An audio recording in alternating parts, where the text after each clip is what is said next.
தக் life audio லான்ச்ல Kamal Haasan கன்னடத்தை பத்தி பேசினது பெரிய சர்ச்சையை கிளப்பி கர்நாடகால நிறைய இடங்கள்ல போராட்டம் நடந்துட்டு இருக்கு. இந்த நிலையில கர்நாடக ஹைகோர்ட் என்ன சொல்லியிருக்காங்க அப்படின்னா, நீங்க ஒரு வரலாற்று ஆசிரியரா இல்லனா மொழி நிபுணரா, கன்னடம் தமிழ்ல இருந்து உருவானதுன்னு நீங்க எந்த அடிப்படையில சொல்லியிருக்கீங்க? உங்களுடைய வார்த்தைகள் பொதுமக்களுடைய உணர்வை புண்படுத்தியிருக்கு. நேர்மையான மன்னிப்பு இந்த விஷயத்தை மரியாதையுடன் நீர்க்கும் அப்படின்னு கர்நாடகா ஹைகோர்ட் சொல்லியிருக்காங்க. அதுக்கு கமல்ஹாசன் சார் அவர்கள் அவருடைய அபிஷியல் லெட்டர் சம்மரி ஒன்று அமைச்சிருக்காரு.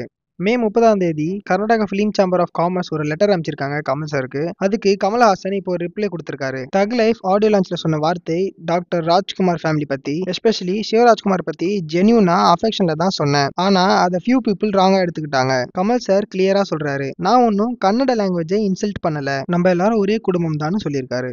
கமல் சார் சொல்றாரு, கன்னடமும் தமிழ் மாதிரி ஒரு பெரிய லிட்ரேச்சர் கல்ச்சர் வச்சிருக்கு. அவரோட வார்த்தையில என்ன கிளாரிட்டினா, எல்லா இந்தியன் லாங்குவேஜும் ஈக்குவல் தான். ஒரு லாங்குவேஜ் மேல டாமினன்ஸ் இருந்தா யூனிட்டி பிரேக் ஆகும். சினிமா பத்தி கமல் சாரோட வார்த்தை ஹார்ட் டச்சிங்கா இருக்கு. சினிமானா பாண்ட், நாட் டிவிஷன். நான் சொன்ன வார்த்தை யூனிட்டிக்கு தான், டிவிஷனுக்கு இல்ல அப்படின்னு சொல்லியிருக்காரு. அவரு ரெக்ரெட் பண்ணியிருக்காரு. சிவானாக்கு எம்பாரஸ்மெண்ட் வந்ததை பத்தி நினைச்சு ரொம்ப கஷ்டப்படுறேன். ஆனா அவருடைய லவ் அண்ட் ரெஸ்பெக்ட் எனக்கு எப்பவுமே பர்மனன்ட் தான். அவர் சொன்னதுலேயே இந்த வார்த்தை தான் என்ன ரொம்ப டச் பண்ணுச்சு.